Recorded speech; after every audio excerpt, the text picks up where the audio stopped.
A ver. Hola, ¿escucha? Sí, tengo yo acá el volumen. Bueno, ahora vamos a continuar con la última partecita que quedaba de la clase pasada de semiología y ahí la idea después es pasar a la clase de síndromes neurológicos, pero poniendo, ya es más que nada para poner en práctica todo lo que vimos en esta clase de semio, así que la idea es que participen y que hagamos algo más dinámico. Nos quedaba la evaluación de la marcha, que la marcha es una función en realidad motora compleja. Entonces, cuando evaluamos la marcha, no tan solo estamos evaluando la marcha en sí, sino también el tono, la fuerza, la sensibilidad, la ataxia, la praxia, ¿sí? Acá nosotros lo que tenemos que hacer es evaluar la marcha espontánea, ver si es eubásica o no, y de ahí podemos sensibilizar la maniobra con la marcha en puntas, en talón y en tándem, ¿sí? Esto hay chicos que hasta los 5 años por ahí no comprenden la indicación o el tándem no lo pueden realizar, pero es por una cuestión madurativa más que por otra cosa. Si solamente no puede hacer el tándem y el resto del examen físico es normal, tiene 4 añitos, no lo tomamos como algo patológico, igual que el Romberg, porque eso todavía está madurando el cerebro. Entonces, tiene que ver un poco con la maduración y la mielinización. Bueno, vamos a tener hay muchísimos trastornos y alteraciones de las marchas. Yo acá les puse las más frecuentes. La marcha hemipléjica o hemiparética, por ejemplo, muy frecuente en un paciente que tenga lesión por hipoxia isquemia perinatal y que tal vez se manifiesta de más grande porque fue una forma leve y que solo afectó la función motora, que va a ser lo más frecuentemente afectado. Van a tener la clase de parálisis cerebral en la próxima y van a ver que lo motor es por ahí lo más afectado, la parte cognitiva del lenguaje, lo demás también puede ser, pero hay muchas veces que pasa por desapercibido. Nos llega a nosotros la consulta al año y medio cuando empezó a caminar porque tiene una alteración de la marcha. Lo que es más frecuente es que tenga una marcha en tijeras, que es la parapléjica, porque tiene una afectación bilateral o por ahí a predominio de uno u otro miembro. Esto va a ser una postura con tendencia a la extensión y en rotación externa y vamos a tener los signos de liberación piramidal presentes y una hiperreflexia.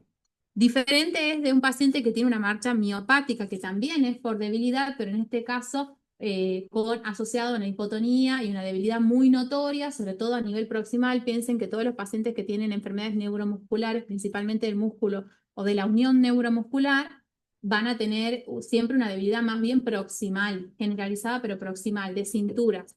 Entonces, en este caso va a estar localizado en el nivel de la cintura pelviana y va a tener una marcha como bamboleante o marcha de pato, le decimos nosotros. Por bamboleante. Y después tenemos la marcha en Estepache, que es en el caso de todas las neuropatías. El ejemplo clásico y más frecuente es el Guillain-Barré. Las neuropatías predominantemente van a ver que hay una afectación más bien distal, de miembros inferiores. Entonces, al perder la fuerza, hay una caída del antepié y eso es lo que hace que tengan esta marcha como de caballo.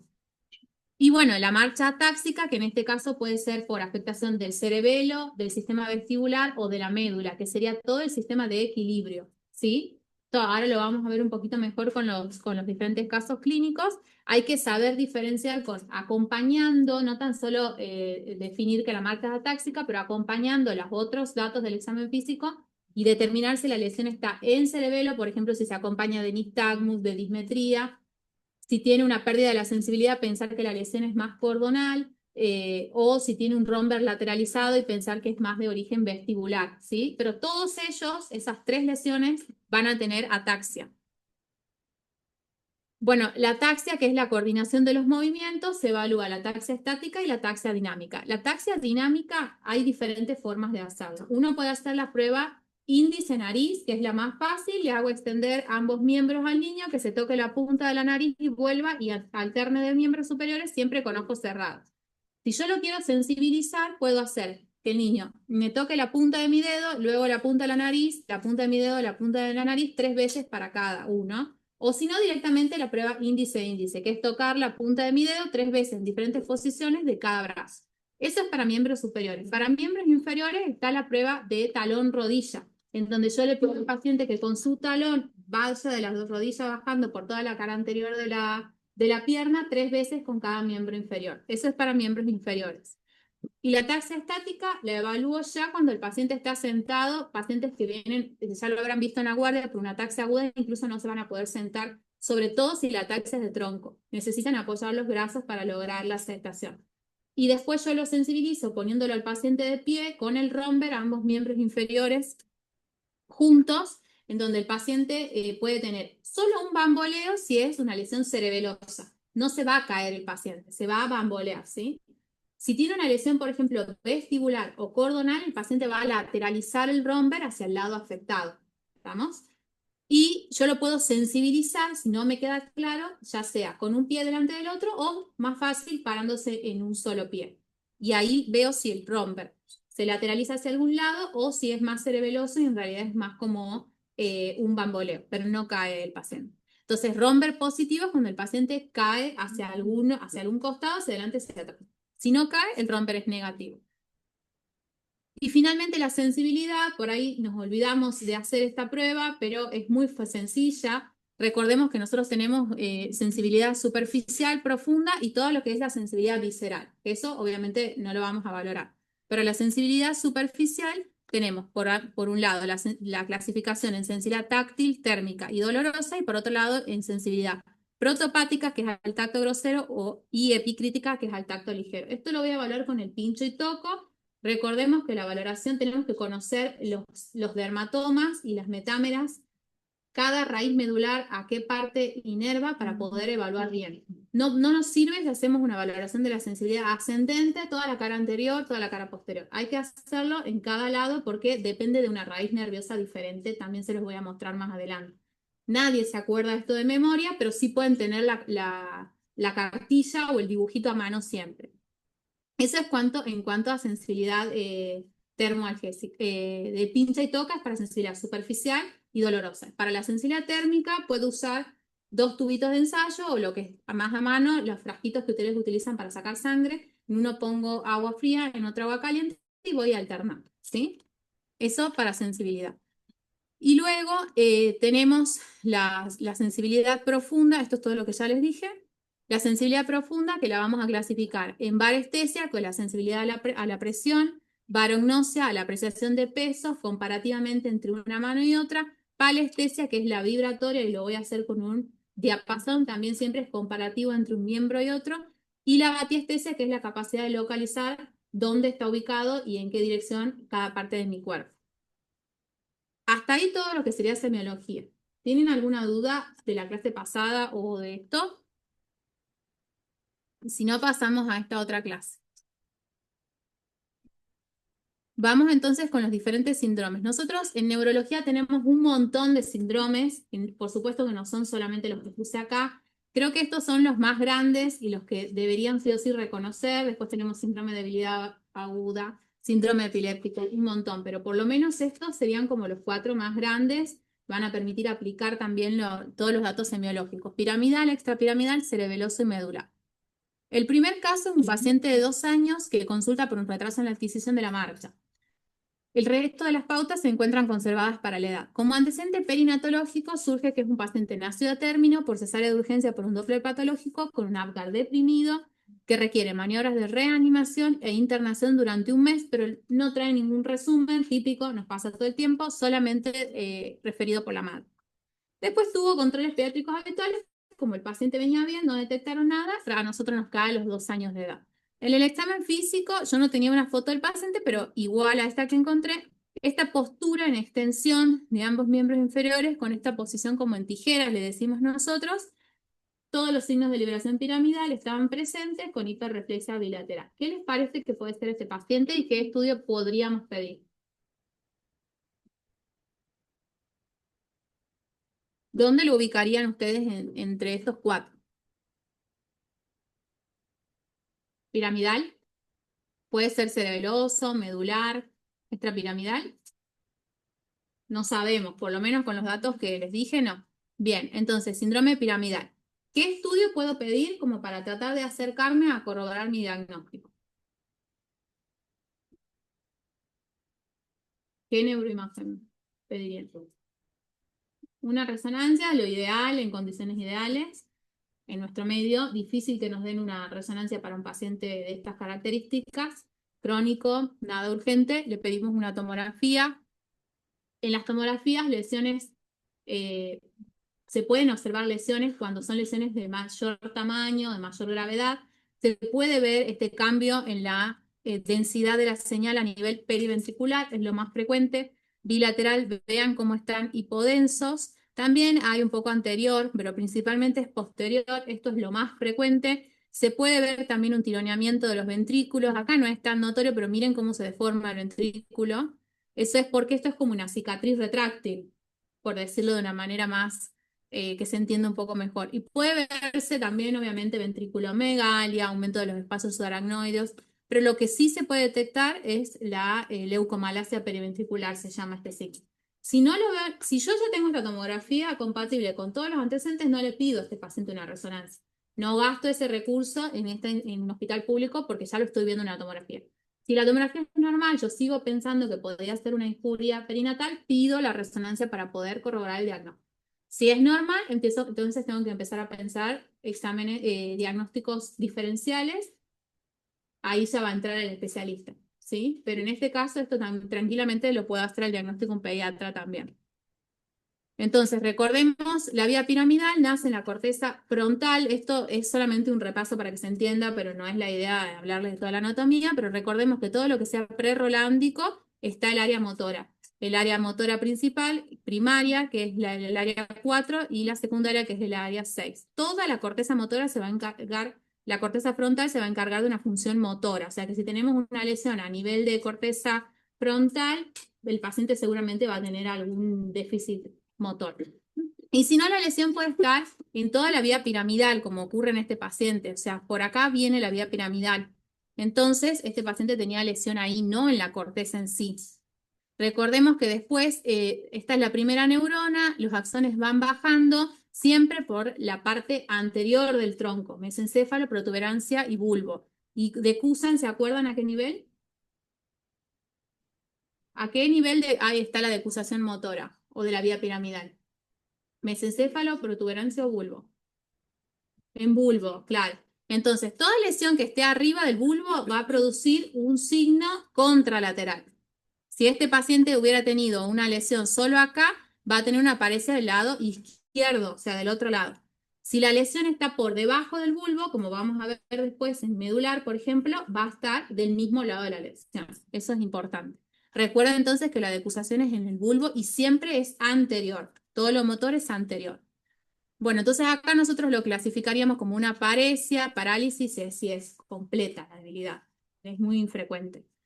pero lo más frecuente es que es una paresia. Puede tener hipotonía o hipertonía. En el caso de la parálisis cerebral vamos a tener una hipertonía. La hipotonía, como les dije previamente, es más frecuente en todo lo que sea neuromuscular o periférico, porque acá tenemos espasticidad. Otra cosa que a veces es difícil de diferenciar es si es espasticidad o rigidez. Ahora también lo vamos a hablar. Pero en este caso es espasticidad. Estos pacientes van a tener hiperreflexia por liberación de la vía piramidal. La vía piramidal está dañada, no existe, entonces hay liberación piramidal. Y por eso hiperreflexia, clonus y Babinski positivos. Y acá les puse una línea de tiempo de la evolución temporal de la parálisis. Si ustedes evalúan un bebito de la neo que tiene 15 días de vida y sufre una injuria perinatal, el bebé está hipotónico. No está hipertónico, no está espástico y no tiene hiperreflexia, pero esto es por la evolución, ¿sí? Después a los, no sé, 3, 4, 5 meses, a los 2 años ya evolucionó a una espasticidad y por eso ahora sí hay liberación piramidal, ¿sí? Bueno, y acá diferentes clasificaciones, hemiplegia si es del mismo lado, miembro superior e inferior, diplegia si es de los dos miembros superiores, en general nos referimos con diplegia a miembros superiores y con paraplegia a miembros inferiores, igual si decimos diplegia a miembros inferiores está bien dicho, y cuadriplegia si es de los 4 miembros, como generalmente en las parálisis cerebrales es de los 4 miembros a predominio de miembros inferiores. Y acá para diferenciar dónde está ubicada la lesión, si tenemos una paresia espástica por lesión de la vía piramidal, bueno, corteza y toda la vía piramidal. Diskinética, ganglios de la base, esto es extrapiramidal. ¿Sí? Y después podemos tener también, en el caso de lesiones cerebelosas, que el paciente también tenga una cuadriparesia más leve, pero principalmente se va a manifestar con ataxia. ¿Hasta ahí se entendió? Síndrome piramidal, ¿alguna pregunta? Bueno, vamos con el segundo caso. Este es un paciente de 7 años que consulta por un trastorno de la marcha agudo, es una paciente de acá del hospital. Trastorno esfinteriano. Tenía más o menos 2 semanas de evolución, un poco más. Paciente previamente sana, todo su neurodesarrollo estaba acorde a edad y tenía el antecedentes. Un mes atrás de haber presentado este cuadro, de un cuadro viral, gripal con fiebre. Leve, banal, que pasó desapercibido. La paciente inicia su cuadro hace 2 semanas con un dolor lumbar, agrega a la semana trastorno miccional con dificultad, necesidad de esfuerzo, urgencia miccional, hace una retención urinaria aguda, entonces requiere colocación de sonda vesical en otro lugar, todo esto antes de venir al hospital. Y luego evoluciona con una paraparesia. Al examen físico, todas las funciones mentales superiores conservadas, paraescraneales conservados, y en cuanto a fuerza, tenía miembros superiores conservados, miembros inferiores, una leve debilidad 4 en 5, con tonotropismo conservados, reflejos cutáneos abdominales abolidos, reflejos en miembros superiores conservados, en miembros inferiores aumentados y signos de liberación piramidal. Y este dolor a nivel de columna, dorso lumbar, con irradiación a muslos bilateral. ¿Qué pensamos que puede tener esta paciente?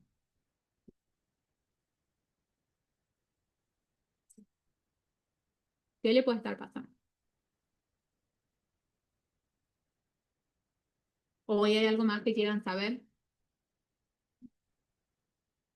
O sea, eh, por la identidad, uno podría llegar a pensar que es algo médico, pero no cierra la hiperreflexia y los signos de liberación. Entonces pensaría más en algo medular.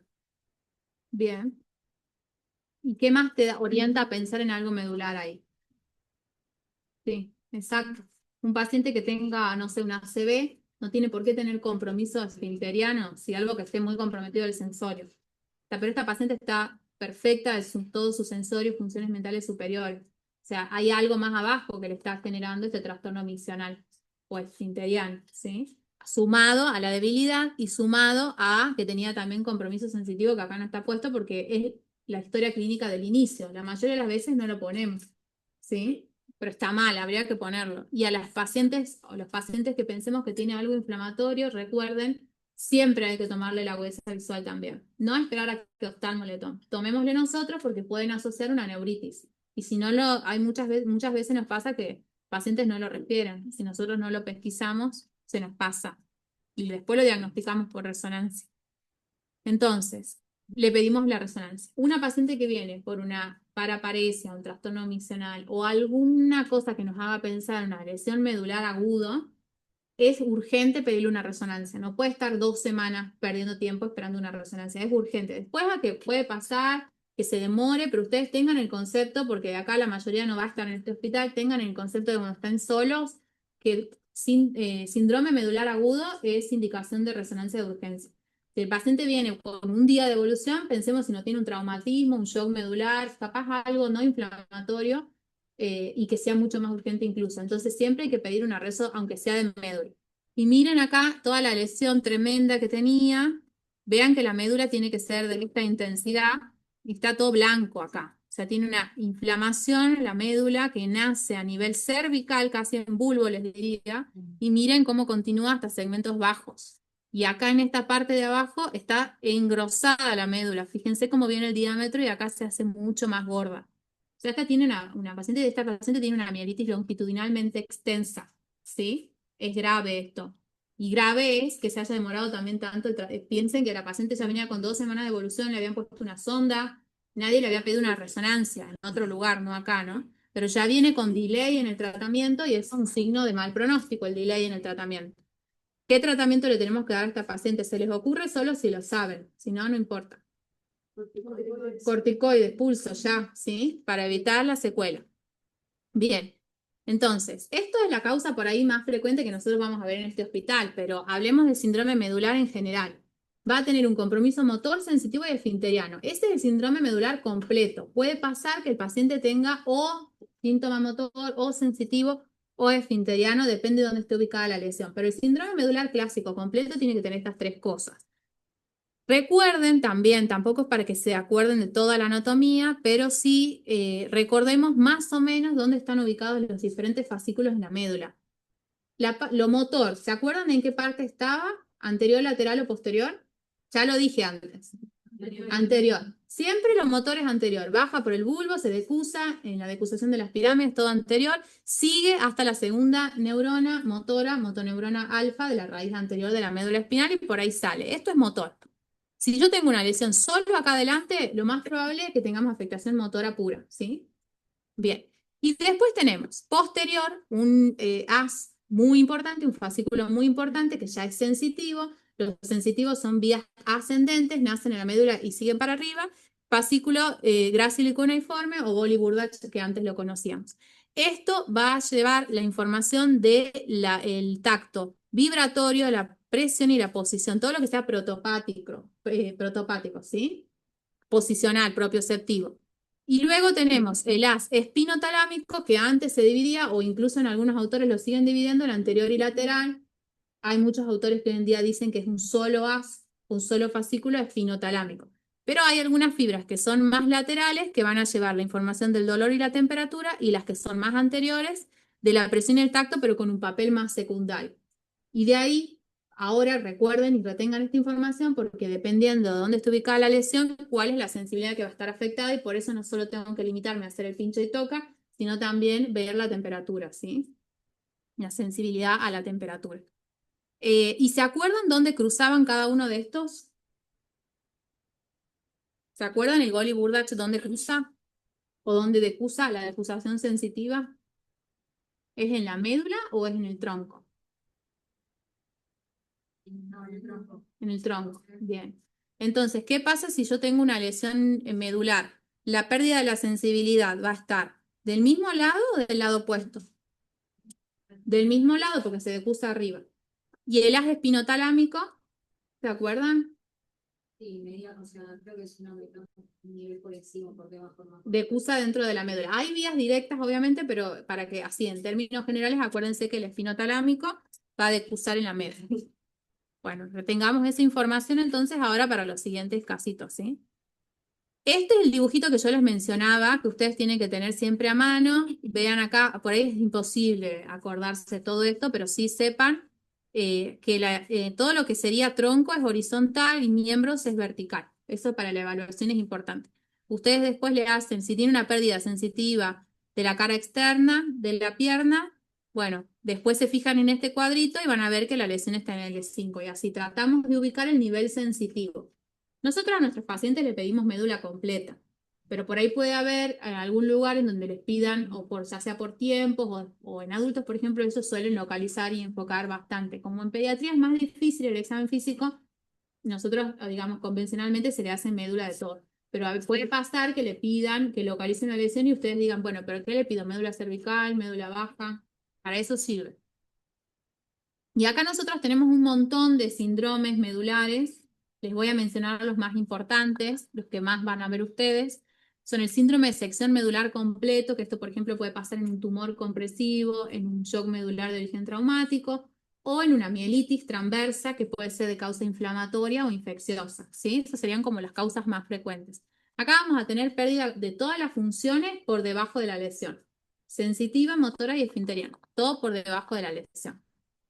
Entonces vamos a tener una fase aguda. Esto lo pongo porque la paciente esta que yo les comentaba recién tenía ya signos de liberación piramidal, pero porque ya habían transcurrido como 2 semanas o más. Entonces ya se liberó la vía piramidal. Y si nosotros lo hubiéramos visto el primer día de inicio del cuadro, probablemente haya tenido una parálisis flácida bilateral, con pérdida de reflejos, atonía, retención urinaria, todo esto en la fase aguda. Y ya en la fase más crónica va tendiendo a la espasticidad. Acuérdense del cuadrito que les puse inicialmente. Con clonus, Babinski y hiperreflexia. Puede pasar que estos pacientes los tratemos, recuperen completamente la debilidad, pero queden con una hiperreflexia que demore más en irse, ¿sí?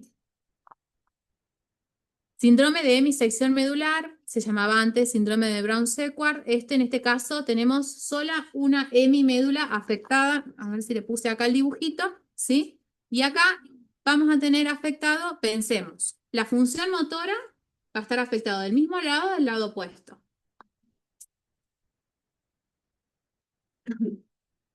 Mismo lado, bien, mismo lado porque la decusación es arriba, entonces tiene una parálisis o paresia del mismo lado de la lesión. La función propioceptiva, vibración, tacto fino, que esto lo daba el Goli Burdach, del mismo lado o del lado opuesto.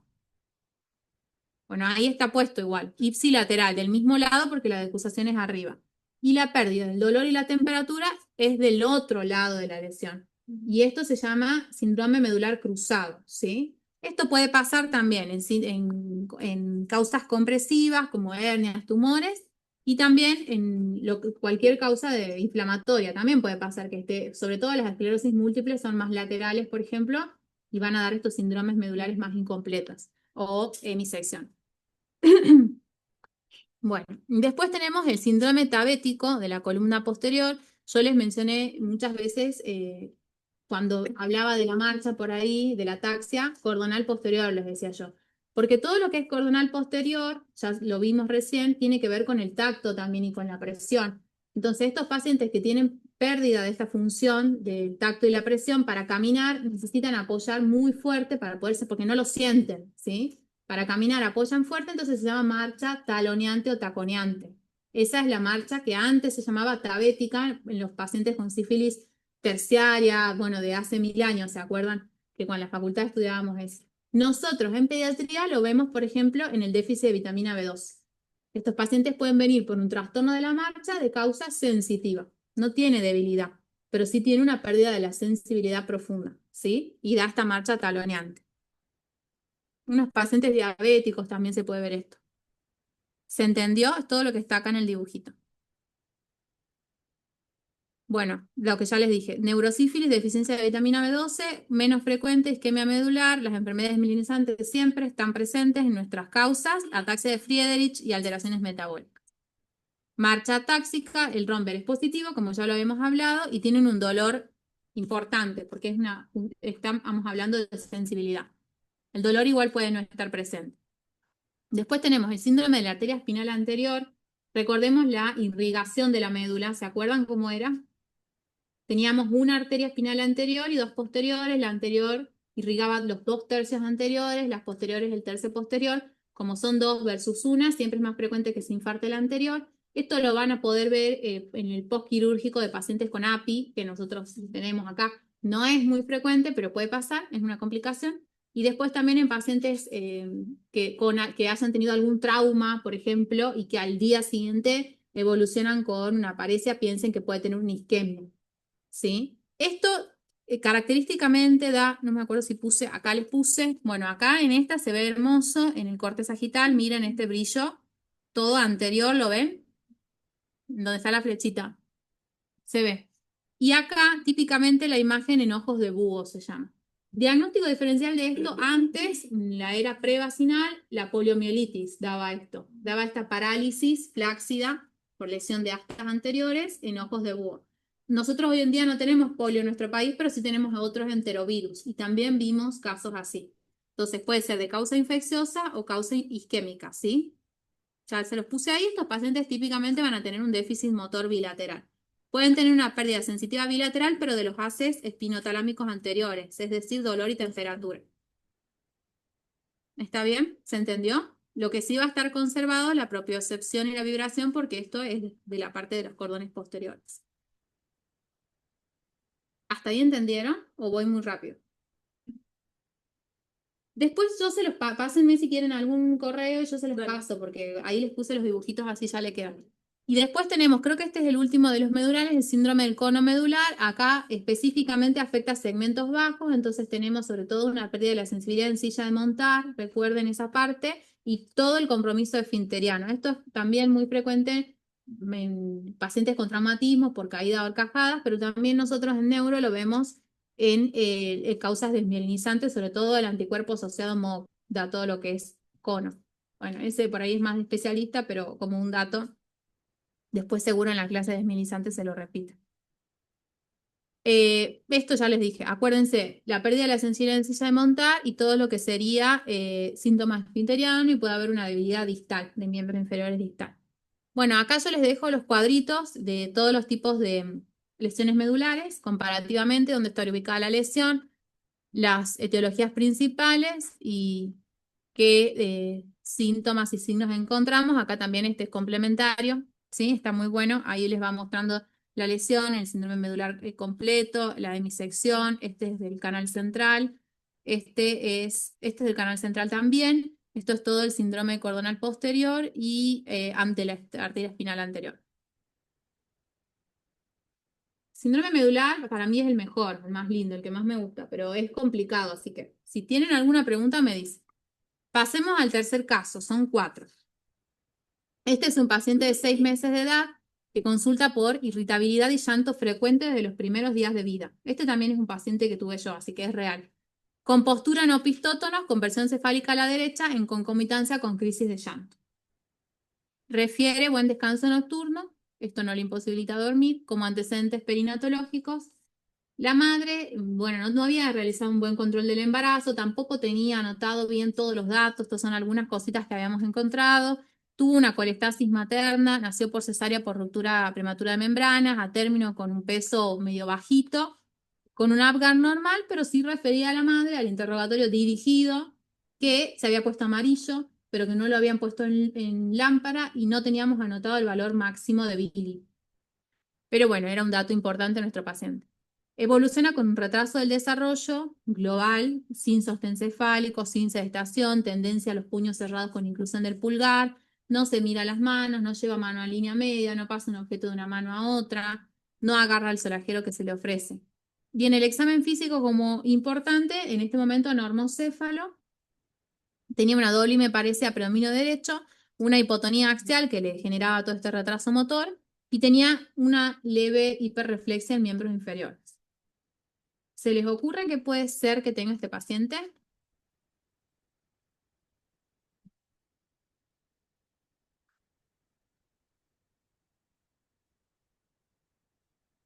O alguien que quiera resumir o decir lo más importante acá, los datos más importantes.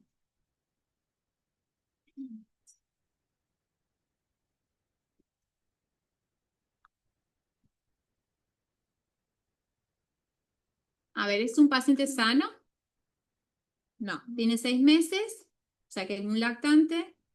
¿Qué tiene? Así como algo a grandes rasgos, tiene un retraso global del desarrollo, ¿sí? Tiene un retraso motor, pero todo el desarrollo, pero motor predominantemente. Y tiene estos eventos paroxísticos, diríamos, en el que llora, se pone irritable, adopta una postura no pistótonos, como una postura tónica, podríamos decir, después se le pasa. ¿Eso qué puede ser, ese evento?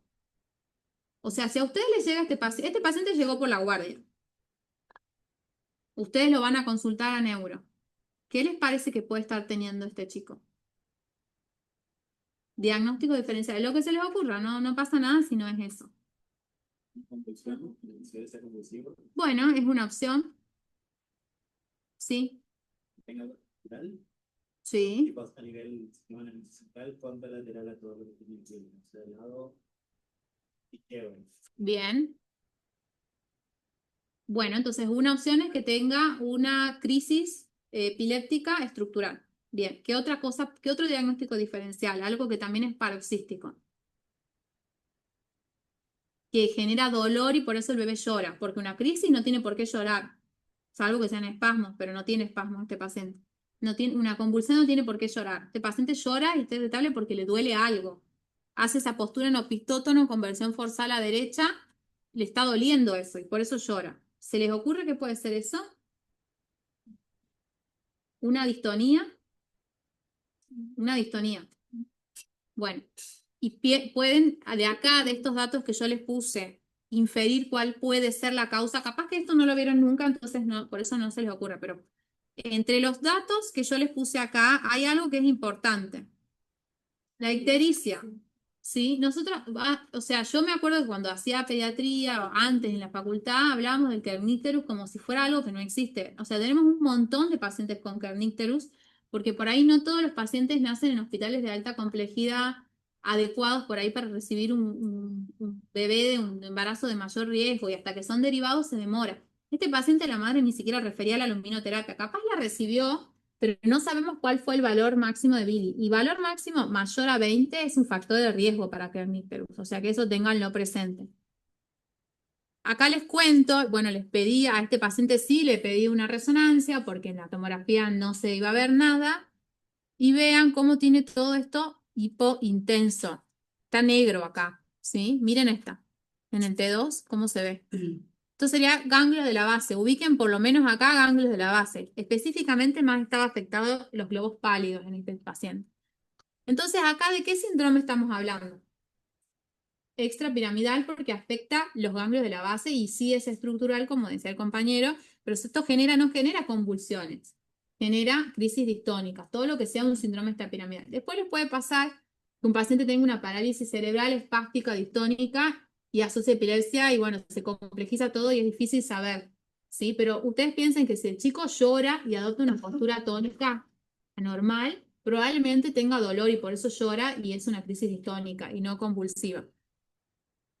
Bien, el sistema extrapiramidal es súper complejo, no tan solo forma parte también las vías de los ganglios de la base, sino también el cerebelo, y los ganglios de la base cumplen una función reguladora de todas las funciones motoras, permiten la iniciación de los movimientos complejos y toda su regulación, por lo cual estos pacientes no tan solo van a tener alteración del tono, sino sobre todo, y lo que predomina en estos casos, son los trastornos del movimiento o movimientos anormales que van desde corea, temblor, distonía, esos son los más frecuentes, después balismo, atetosis, se los puse acá, mioclonías, disinesias, asterix y un montón, pero principalmente los más frecuentes temblor, distonía y corea.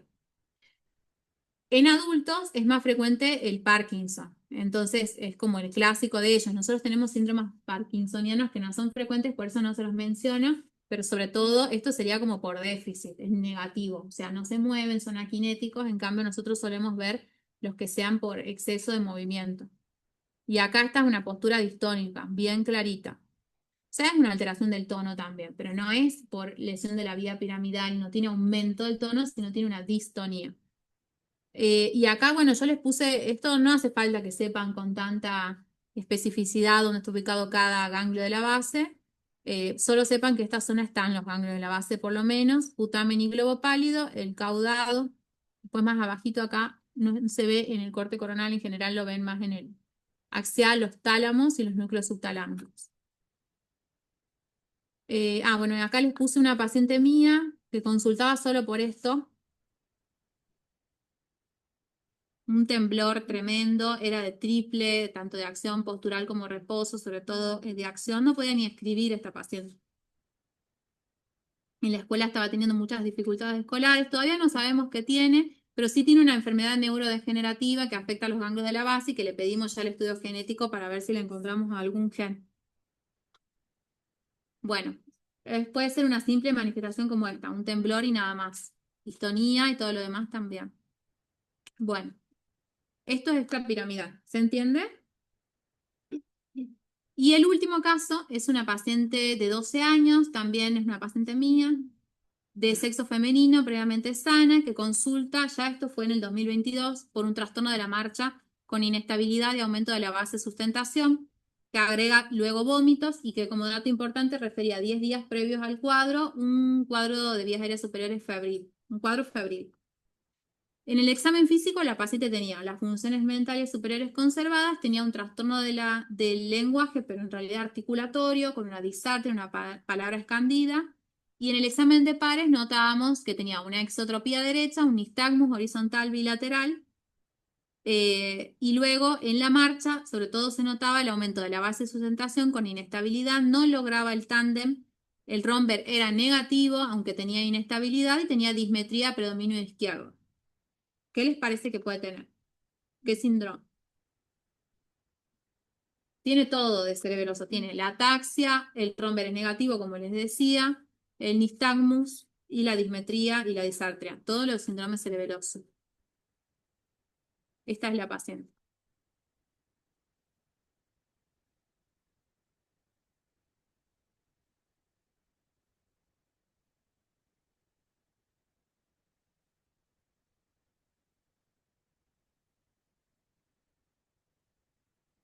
Bueno,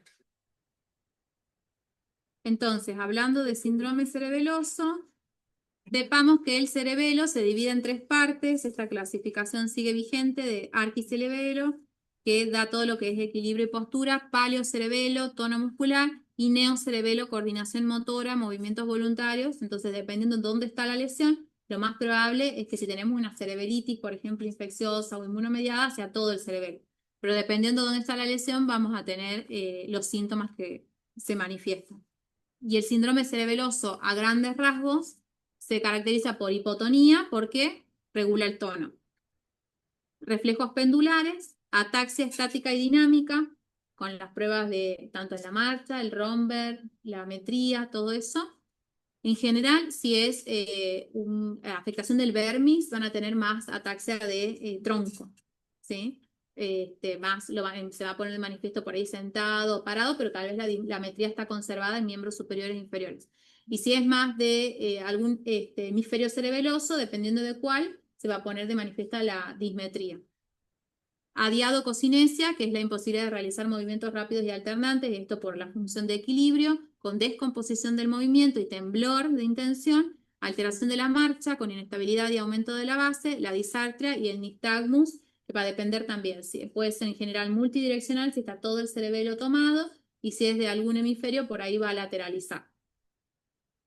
Nosotros las que más vemos son las causas, la cerebritis postinfecciosa. Esas por ahí son las que más van a ver en la guardia y la mayoría resuelven rápidamente al cabo de unos días y no necesitan tratamiento antiinflamatorio con gamma, ¿sí? Pero si se prolongan o son más severas o forman parte de alguna enfermedad desmielinizante, en este caso sí necesitan tratamiento con gamma. Esta paciente que yo les mostraba tuvo un anticuerpo positivo, que es un anticuerpo paraneoplásico, y todavía sigue en tratamiento con gamma. Pero no son los más frecuentes. Causas vasculares del ACV, que de todas las cosas posteriores en general, es muy poco frecuente, pero puede ocurrir sobre todo en traumatismos cervicales.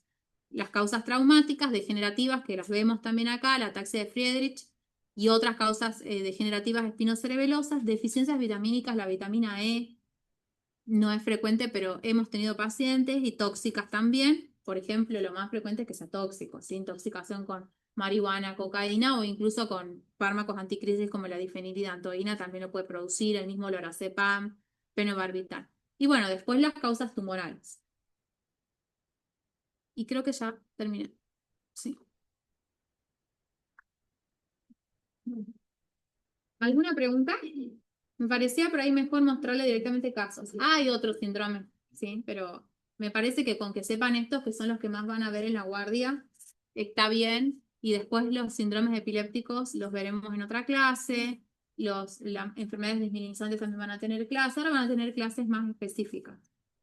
Si tienen alguna pregunta después, me avisan, no tengo problema. Yo ahora te comparto. Y ahí te decía mi perfil ahí. En residencia pediatría.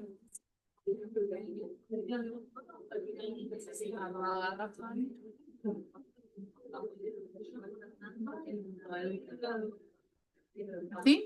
Sí. De las fechas que me pasaste vos, Sí. martes, que no está incluido, ¿qué digo? Quizás es porque no tienen ustedes No, disponible el 8. Lo que pasa es que esta semana nosotros tenemos jornadas. Ah, está bien. Entonces, por ahí Claro, se nos no, complica más dar. Listo, no, porque me di cuenta poniendo en el calendario que faltaba esa fecha y dije, bueno, Sí. nos podíamos Esta para el acá. Sí. Está bien. Examen. Y botón. Fue la última Bien. vez. Dale. Esas clases también. Sí, sí. Cualquier cosa, Sí, si no me cualquier cosa vamos hablando si necesitan bibliografía, pero vamos también a dar. Pero acá por lo menos para estudiar ya les queda decir. Gracias. No, de nada. No voy a No, pero sí tenía más. Si querés me escribís porque no, tengo que ir a estoy Perdón, era residencia, pediatría, ahí está. esa. No sabemos.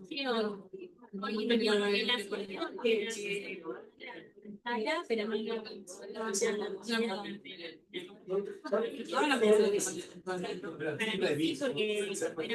Con las dos. Esto tenés que hacer algo que se está grabando. Ahí acabo. Gracias. No, de nada, nos vemos. Pili, dijiste que nosotros nos vamos